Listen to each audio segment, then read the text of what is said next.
morning, and welcome to another First Five. One thing that I notice that I struggle with, and I think a lot of people also struggle with, is wanting to make an impact and wondering if my actions or what I do makes an impact on the world. A lot of us struggle with our own value, and that is dependent upon if we are doing enough to affect the world.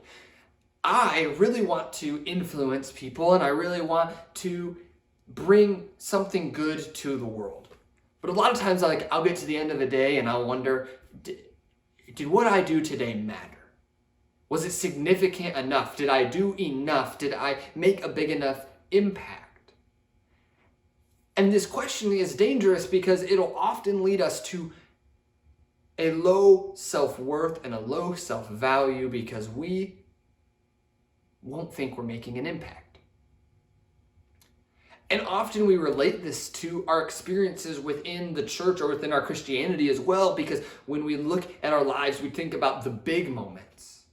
The big moments where we were at a big Christian concert or a revival or a church camp or some big event where we felt this spiritual high, and that made a huge effect on us. And those people running that event together made a big impact. And we wonder, how can I make a big impact? But clearly, the kingdom of God is not meant to work that way.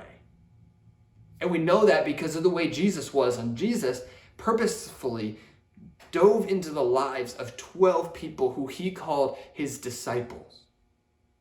And these disciples he influenced greatly. But although Jesus did make a large impact, he wasn't trying to make everyone his disciples. He made these 12 his disciples. And we're all called to be disciples of Jesus. But Jesus understood that one man can't bring this good news to everyone.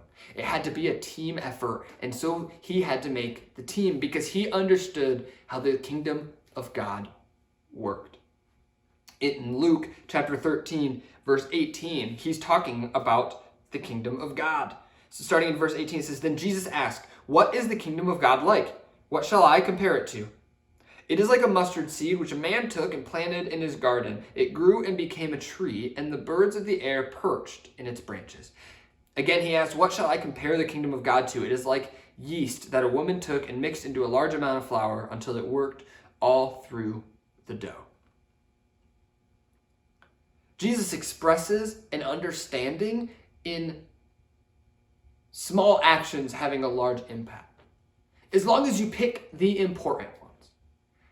It's not that it won't take any work, it's that it can grow into something large. If you were to plant a mustard seed, you would still need to care for the ground, and you would still need to make sure it gets water and care for it. If you put yeast into dough, you still need to make sure it mixes throughout the whole thing, but that little thing, over time, grows into something much, much greater. And Jesus understood this.